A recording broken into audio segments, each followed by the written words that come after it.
So, I feel like a couple of weeks ago, it was like watching Liar Liar, except David Davis was playing the part of Jim Carrey, because he was being questioned in the the committee on Brexit, and basically he was being asked about his 57 papers he had on the impact of these 57 different sectors covering Brexit.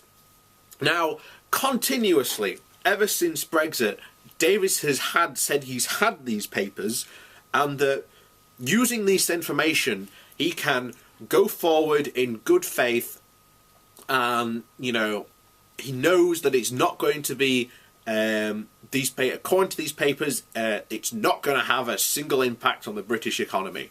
Now, of course, these were kept incredibly secret. No one was allowed to see them, to a point where the MPs went, okay, show us the papers. And Davis went, no, I can't show you them.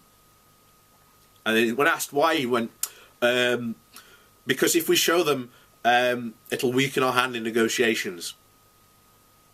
And that just basically wasn't good enough. So basically they had a vote in Parliament to force David Davis to release these papers. Now, of course, the vote went through, and of course David Davis in the Select Committee went, so yeah, about those 57 papers, they don't exist.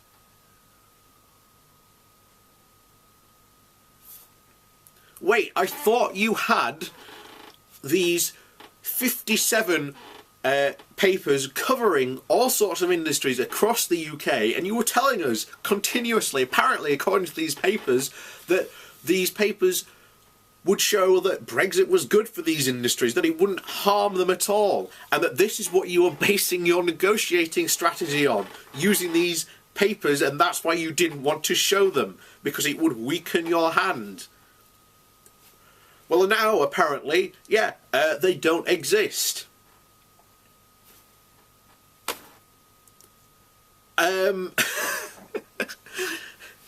What the hell? Why the hell would you claim to have all this information and that you are using it to compile a negotiating strategy and then just go, yeah, they don't exist?